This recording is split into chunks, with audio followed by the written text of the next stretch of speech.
My dear students, after revision, let's move to the next point and understand the relationship between the equilibrium constant K, reaction quotient Q, and the Gibbs and energy. Let us try to study it well. Let's have a look to this.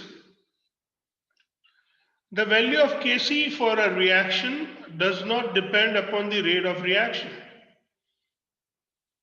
Remember, the value of Kc does not depend upon the rate of reactions. How fast the reaction takes place, it has nothing to do with the value of Kc. But the value of Kc depend upon thermodynamic function Gibbs energy change, that is delta G. So using the value of delta G, we can determine the direction of the reaction.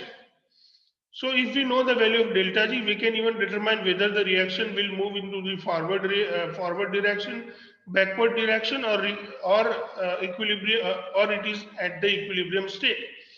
For example, if you have delta G is equal to 0, we can say it is an equilibrium state and the reaction does not move in any direction, neither in the forward direction nor in the reverse direction. When delta G is less than 0, my dear students, or delta G has a negative value, we know that the reaction is non-spontaneous. That means the reaction will not move into the forward direction on its own. What does it mean? If the reaction is non-spontaneous, the reaction does not move in the forward direction. Sorry, I made a mistake. I'm really extremely sorry. When delta G is less than 0, the delta G has a negative value. And when delta G is negative, the reaction is spontaneous. And when the reaction is spontaneous, it moves in the forward direction on its own. And that is why delta G being negative, the reaction moves in the forward direction because reaction is spontaneous. In the next case, when we look at when delta G is greater than 0 or delta G has a positive value or delta G is positive, the reaction is non-spontaneous. So the reaction will not move in the forward direction on its own. But my dear students, the opposite to the reverse reaction of that particular reaction where you have delta G is positive, the reaction for which delta G is positive, the opposite direction or the reverse reaction for such reaction is spontaneous because for that delta G would be negative. So the reaction, instead of going into the forward direction, reaction moves in the reverse direction or in the backward direction, or the products gives the reactants. And this is how, by knowing the value of delta G, we can determine whether the reaction should move in the forward direction or backward direction. Let me revise that if delta G is negative, it goes into the forward. If delta G is positive, it goes into the backward direction or reverse reaction takes place. So this is how we understand about the delta G into the various. Yes, Suthar Jimit, do you have anything to ask? You raise the hand, Suthar Jimit. Okay. And if delta G is equal to 0, we can say it is the equilibrium states and the reaction does not move into the forward or the backward reaction. The relation between the thermodynamic function delta G gives energy change and reaction quotient can be written as this. So we can write the reaction for delta G and Q. We can write that delta G is equal to delta Z 0, that is your delta G or change in the Gibbs energy at standard state, plus RT ln Q, where Q is the reaction quotient. For ln, if we write 2.303 log, for ln, my dear students, if we write 2.303 log, we write it for ln, then we can write delta G is equal to delta G 0 plus 2.03 RT log K. So this is how we understand it. Now I have some extra information to share with you, which is useful. So I have tried to share it with you. Let me explain you. See, my dear students, delta G is equal to minus NFE, or delta G star is equal to minus NFE star. So what is N? N is the number of electrons that has been exchanged during the redox reaction. Please remember that N is equal to the number of electrons that has been exchanged during the redox reaction. F is known as the Faraday constant. F is known as the Faraday constant and it is having the value 96487 Coulomb. Please remember F is known as the Faraday constant and it is having the value 96487 Coulomb. And E is known as the EMF of the cell. E is known as the EMF of cell, or you can say the cell potential or cell voltage also. So when we have a chemical cell where the chemical energy is converted into electrical energy, there we use this equation. Now suppose a redox reaction or a reduction reaction is as such that if you have M plus N, that gives N electron and we get M solid. So here for this reaction we write equilibrium quotient, or we write reaction quotient, not equilibrium quotient, but it's a reaction quotient. That is the concentration of M into the solid state divided by the concentration of M plus N aqueous. But we know that the concentration of solids are considered to be unity, and that is why we have the Q is equal to 1 upon M to the power N plus N. Now if we write the equation delta G is equal to delta Z0 plus 2.303 RT log Q. For delta G we can write minus NFE. For delta G0 we can write minus NFE0. And this for RT ln, for RT 2.03 RT log Q we write in the same manner. Now if we multiply all the terms with 1 upon minus NF, then minus NFE divided by minus NF is equal to minus NFE0 divided by minus NF plus 2.303 RT divided by minus NF into log of 1 upon M plus N. And by simplifying it, we can see that this NF minus NF and this minus NF, here also we have minus NF and minus NF. This minus, when it multiplies with plus, it turns out to be minus, and we get E is equal to E0. We get this equation, my dear students, that is, the equation says that E is equal to E0 to minus 2.03 RT by NF log of 1 divided by M plus N. So this is the equation which is known as the Nernst equation, and this equation we will directly use into the 12th standard when we will studying about the electrochemistry. So this is how we can derive the equation which is known as the Nernst equation. In 12th standard, I am repeating, we will accept this equation and we will be using it directly without any proof. So that is why I have tried to give you the proof here. Now let's move and understand. At equilibrium, we have delta G is equal to 0 and Q is equal to Kc. That is what we understand, that equilibrium, the value of Gibbs free energy change is 0, and when it is equilibrium, the quotient is known as the equilibrium constant, and that is for we put 0 is equal to delta G star into 2.03 RT log Kc. So here we can write Kc, or simply we can write K. So even we don't need to add K, just instead of Kc we write K.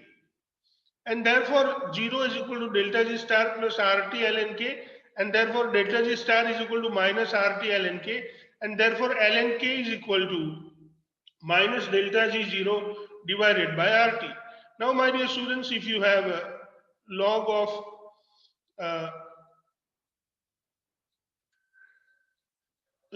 x to the base a is equal to y. If log of x to the base a is equal to y, my dear students, then my dear students, if you write x, then you write x is equal to a to the power y. This is what you do. The same thing is here. This ln k is nothing but your log of k to the base e, and this is your y. This is your y.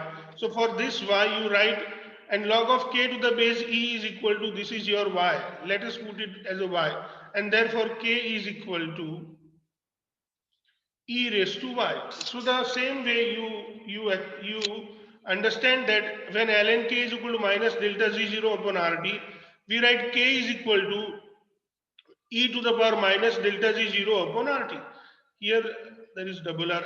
And this equation K is equal to e to the power minus delta G 0 upon RT is known as the Arrhenius equation, and it is a very important equation. Now even using this Arrhenius equation, we can understand the direction of the reactions.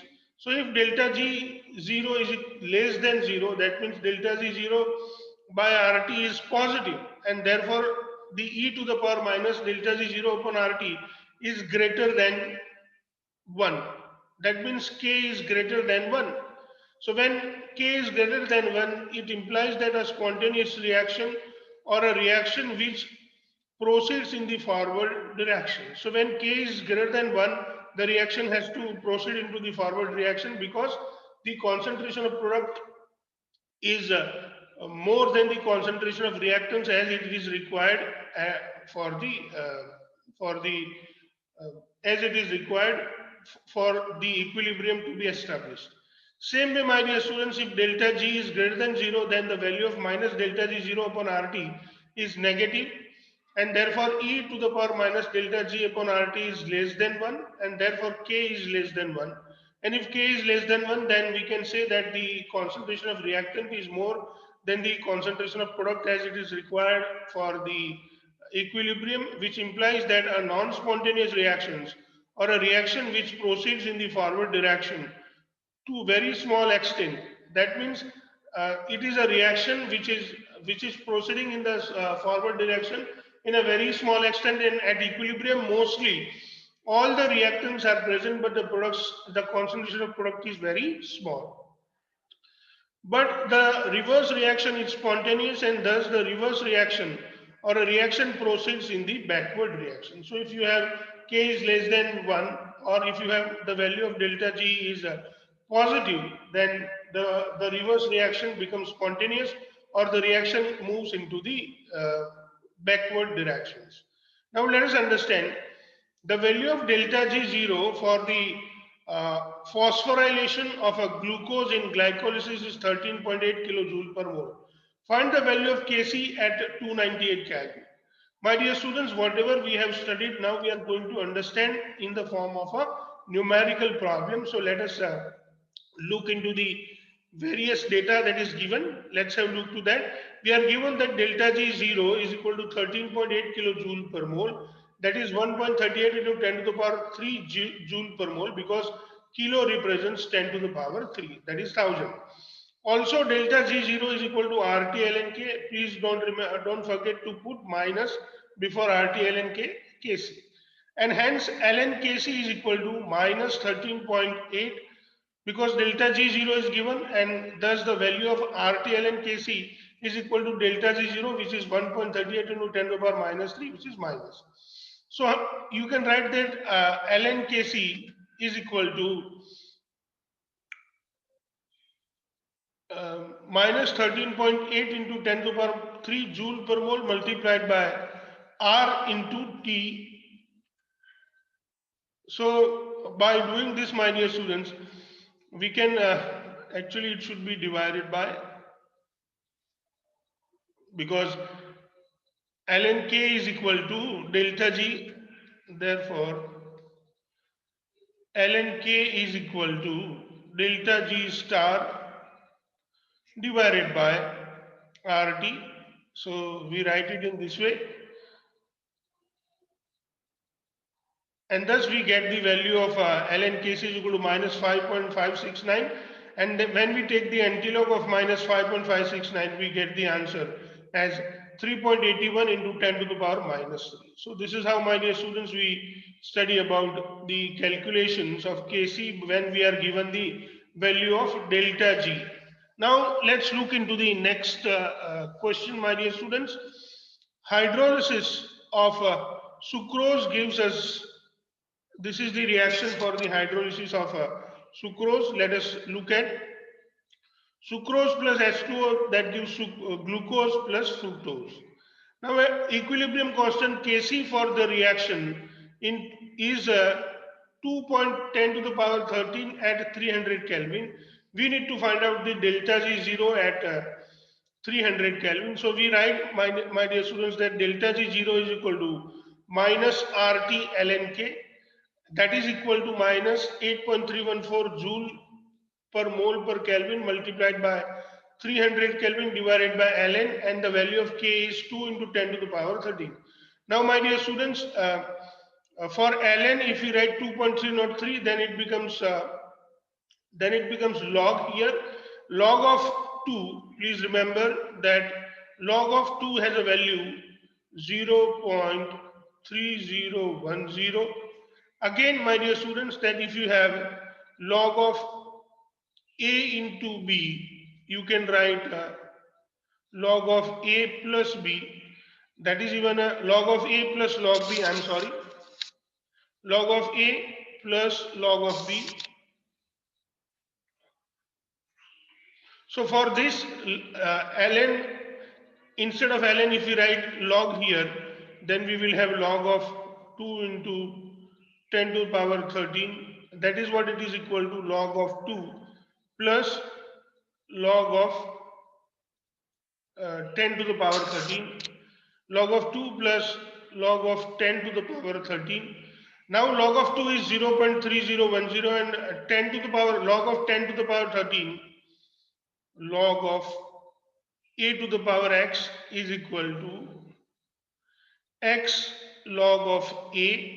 Therefore, log of 10 to the power 13 is equal to 13 log of 10, and log of 10 is equal to 1. So this ultimately gives us the answer 13. So this is why I have written 13 here, my dear students. So it is log of 10 to the power 13 is equal to 13 plus log 2.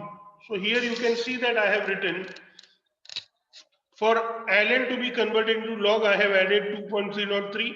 This log 2 I have written as a log 2, and log of 10 to the power 13 is equal to 13 into log 10, which gives us the 13. So by doing all these calculations, my dear students, when we multiply all these numbers, we get minus 7.64 into 10 to the power 4 joule per mole. So this is how we really understand about the calculation of delta J.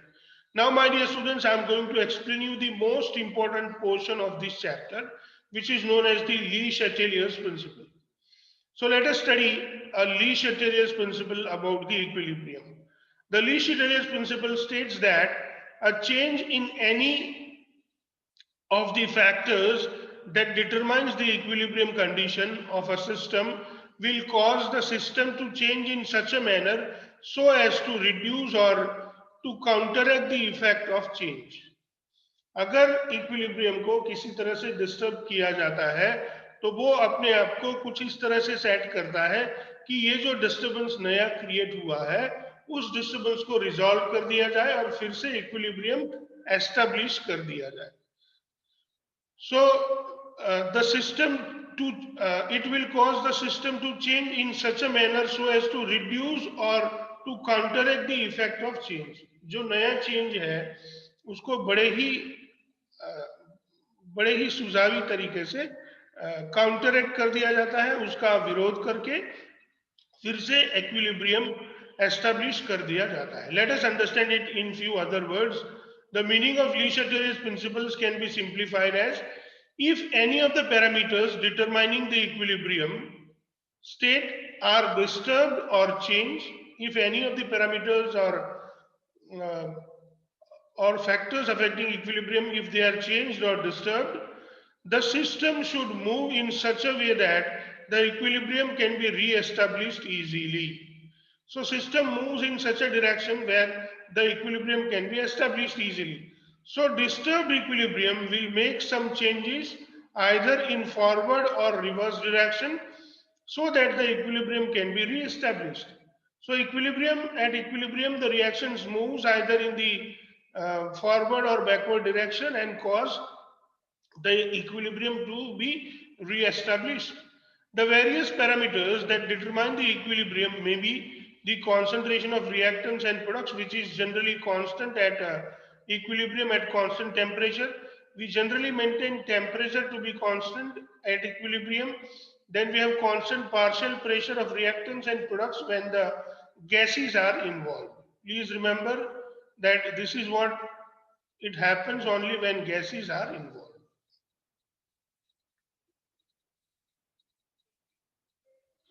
So if there is at least one mole of or any single reactant or product is available into the gaseous phase, then even the partial pressure of reactant and product is also an important parameters that determines the equilibrium. Now let's move and understand.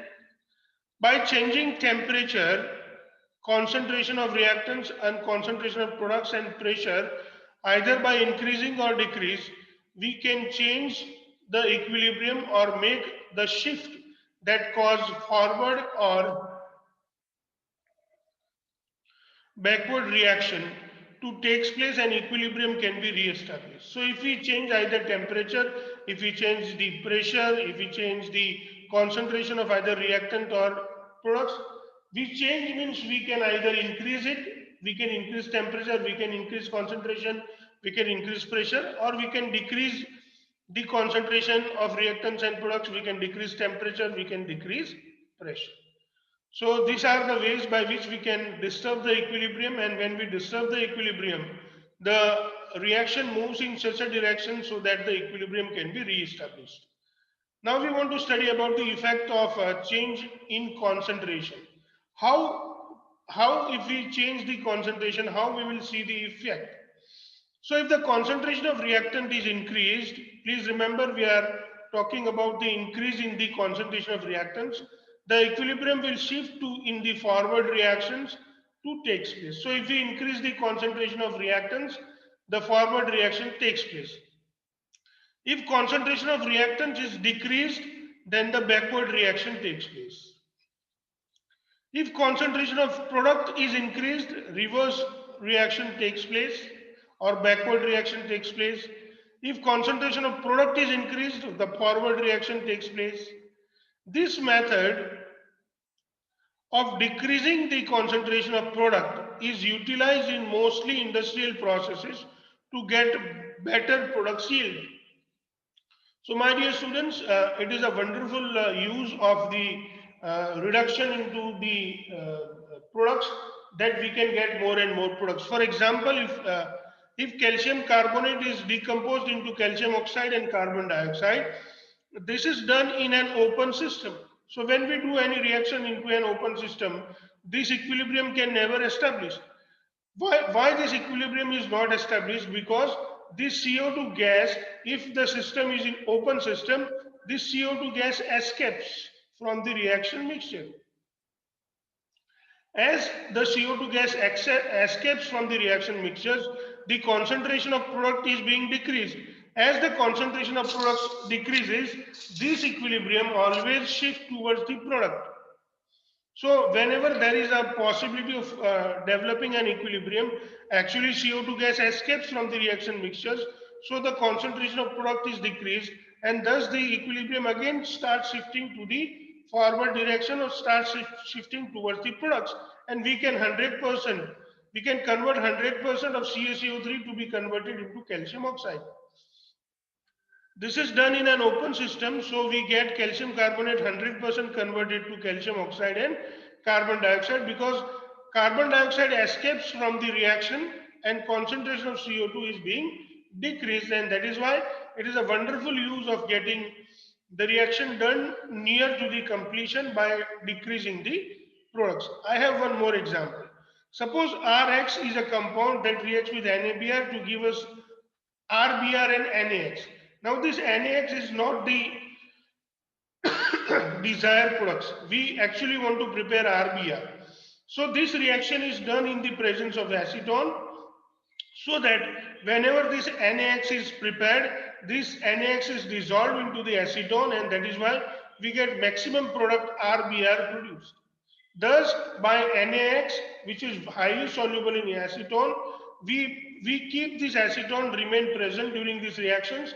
This acetone does not affect the reaction between Rx and NABr, but as soon as this NaX is produced, acetone allow it to be dissolved, allow this NaX to dissolve inside the acetone, and thus the concentration of NaX is being decreased, and as the concentration of product decreases, the reaction moves towards the product direction, and finally we get more and more amount of RBR, which is our desired product.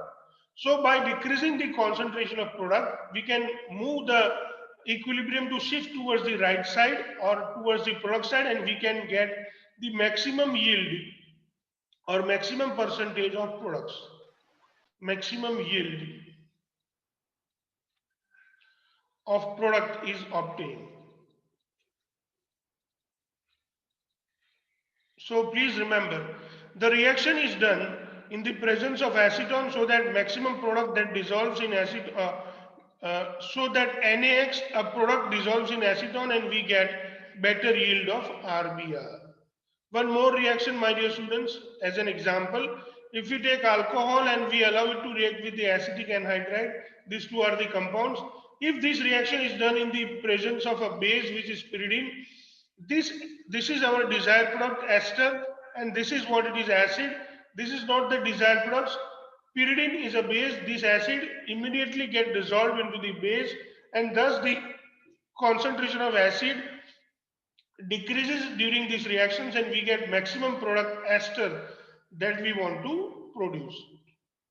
So in the above reactions, for the production of esters, concentration of acid produced is decreased by doing the reaction in the presence of pyridine, which is a base that dissolves the acid produced to give maximum yield of ester. So this is how, my dear students, we understand the yield of ester.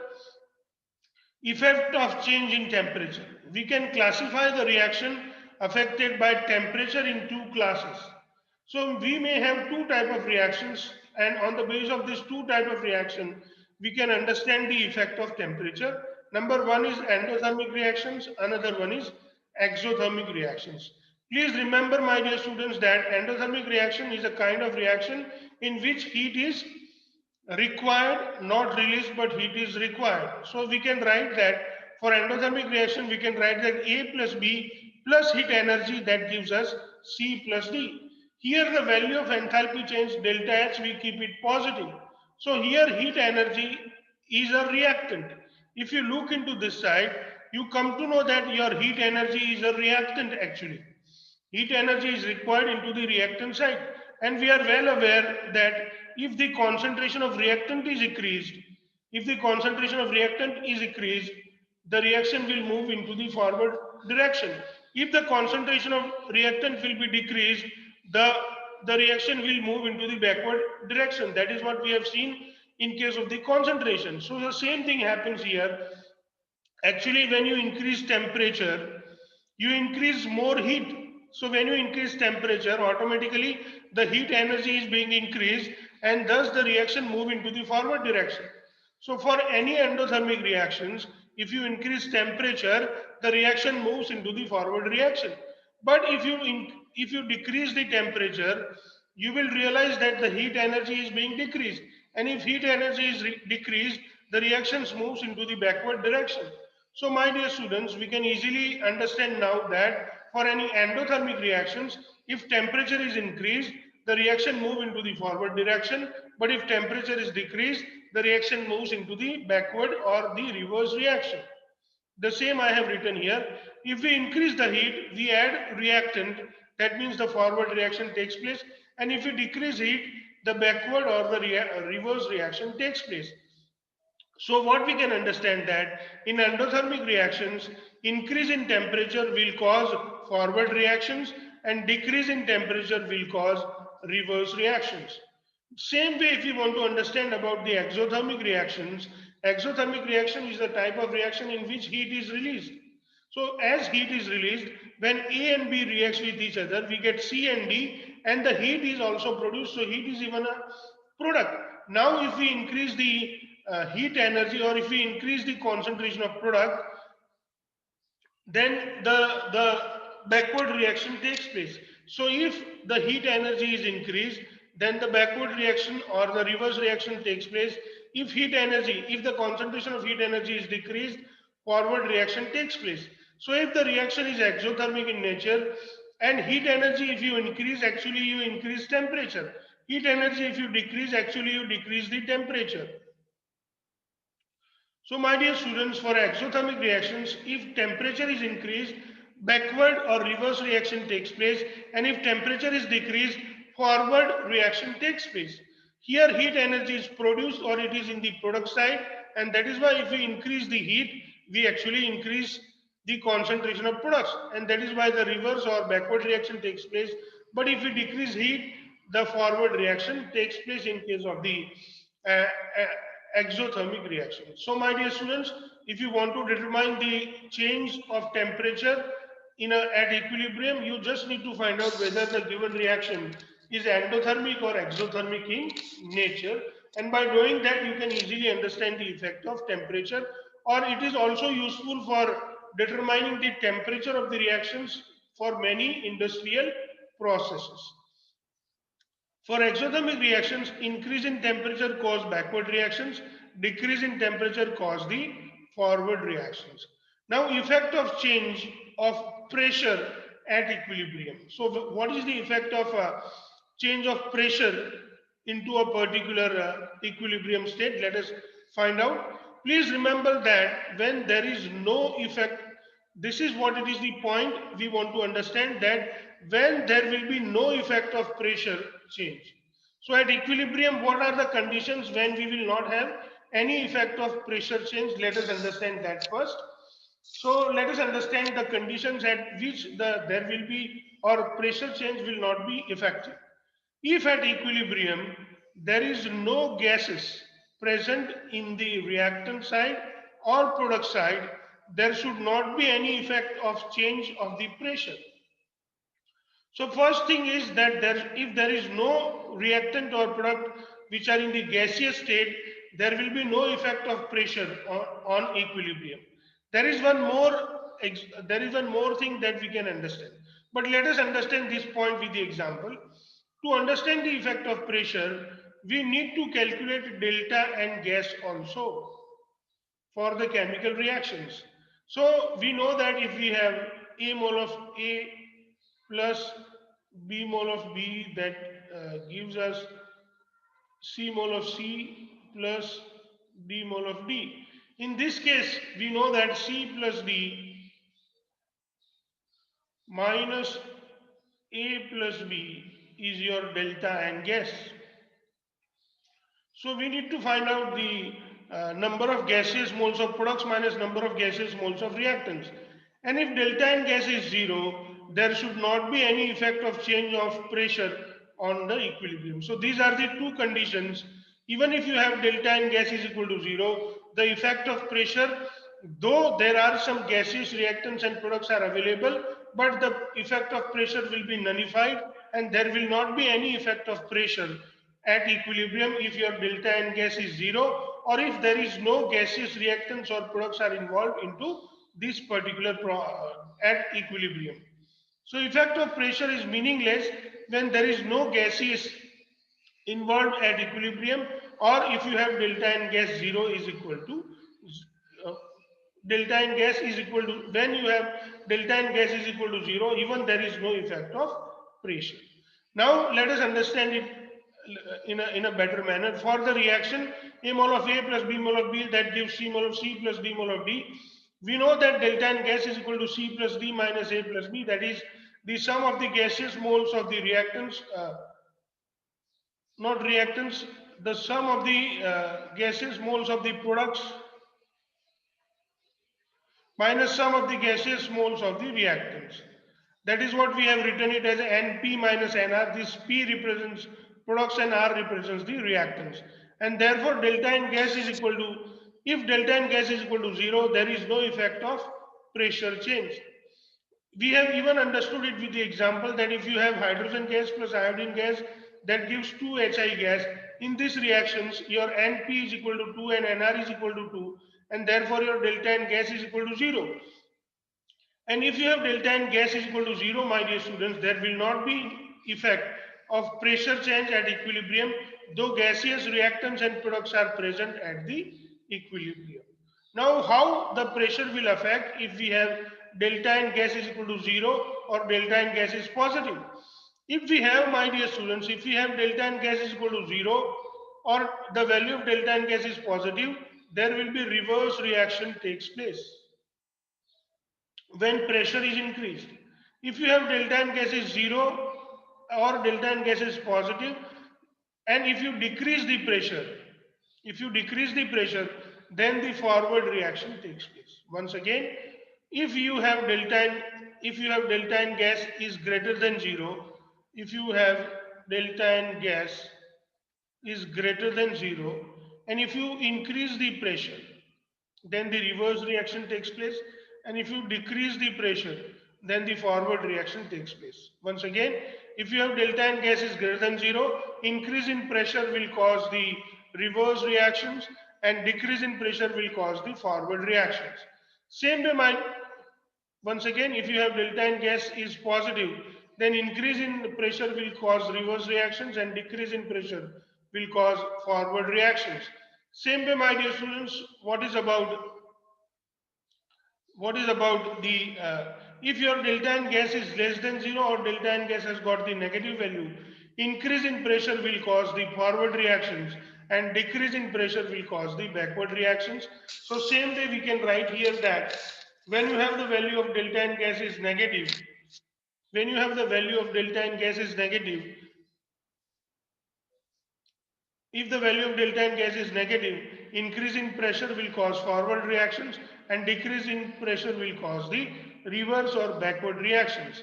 So my dear students, what we can understand, or we can understand the another meaning of Lechateliers principles, that if stress, if some stress is generated at equilibrium, the equilibrium shift towards the side or shift towards the direction where the stress is being relieved.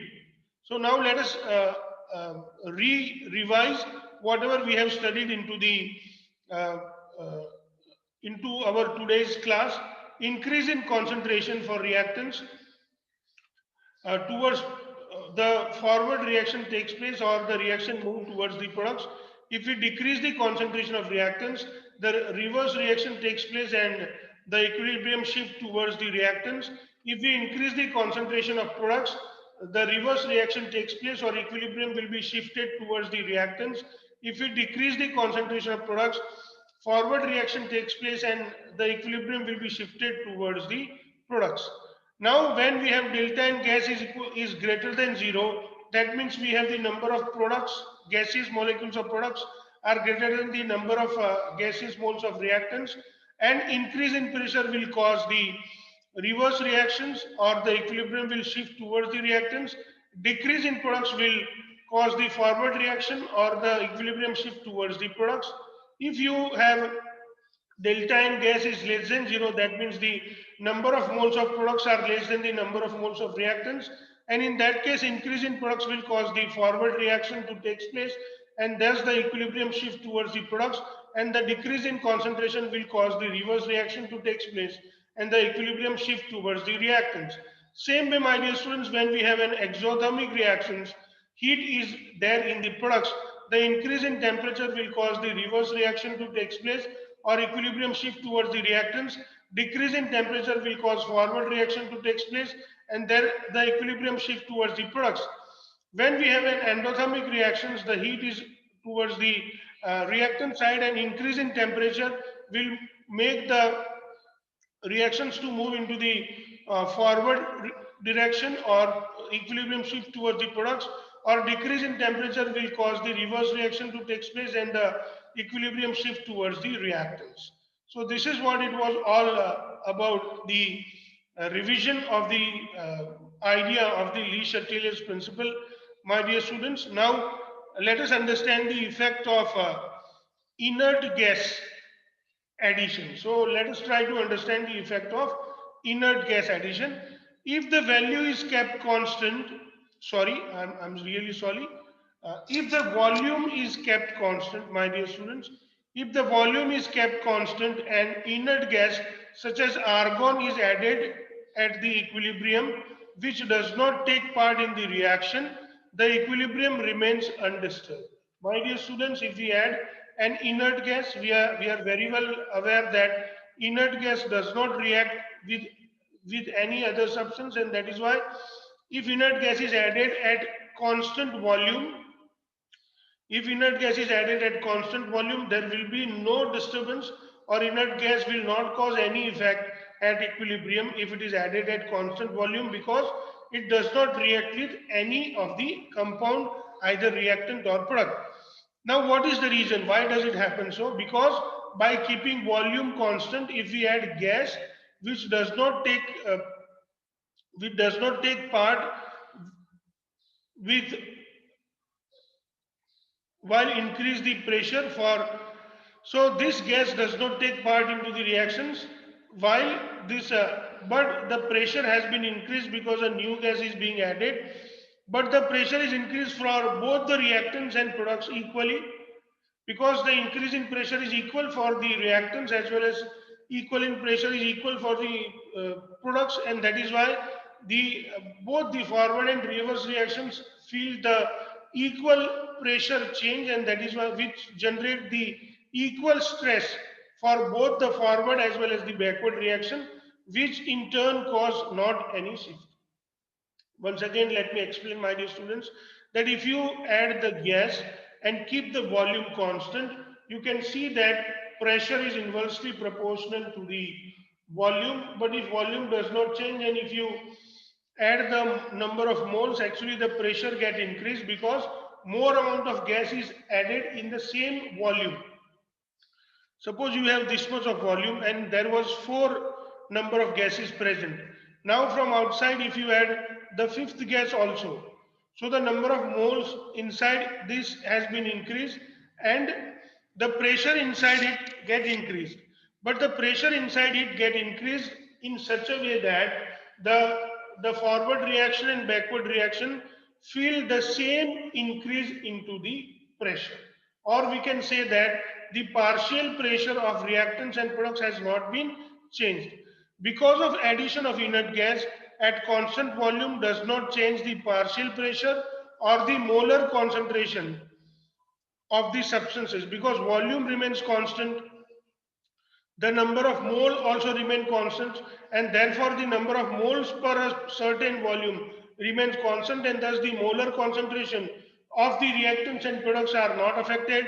Even the partial pressure of the reactant and product is not affected, and that is why the change or the addition of the inert gas at constant volume does not cause any effect at equilibrium.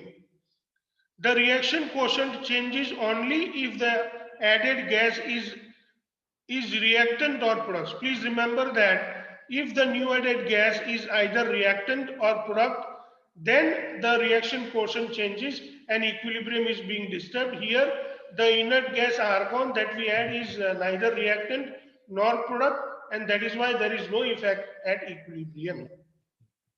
Now, when an inert gas is added to the system in equilibrium at constant pressure, so we keep the pressure constant. Okay.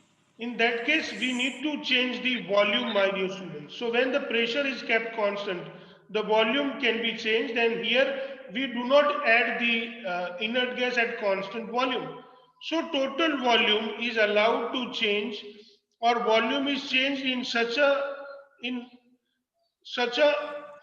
such a way that after addition of gas, the pressure remains constant. So if pressure remains constant and if you add another gas, the volume has to be increased. To maintain same pressure, volume has to be increased.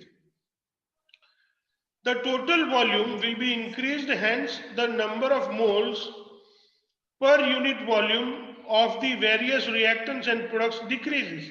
And if the number of moles per unit volume of reactants and products decreases, hence the delta N gas is greater than 0 and number of products and is greater than number of reactants, then the forward reaction takes place. My dear students, here what happens, as the pressure remains constant, the volume has to be increased. And if the volume increases, then N per V, that is the mole per liter concentration, decreases. Now, as the concentration decreases or partial pressure decreases, we know that if delta N gas is greater than 0, forward reaction takes place, and if delta N gas is less than 0, reverse reaction takes place. So equilibrium will shift in the direction where the number of moles of gases increases. So if inert gas is added and volume is decreased, pressure is increased, and we will get effect as pressure is increased. So my dear students, we will have the effect when, if we keep the pressure constant, and my dear students, if we increase the volume, we will get the effect as if the pressure has been increased, or the pressure for the gases only this effect will be produced, and the the effect will add such that as if we have increased the, or as if we have increased the pressure. So this is how we understand if the inert gas is being added at uh, constant pressure. Now we have the next question, but I think we should stop here, my dear students. The time does not permit. You should go for the next class. But if you have any question, you can ask, or let us revise the things that we have studied. बच्चों, अगर आपको कुछ समझ में नहीं आया तो आप लोग पूछ सकते हैं. कुछ पूछना है तो पूछिए, या बता दीजिए कि सब समझ में आ गया है. Please reply.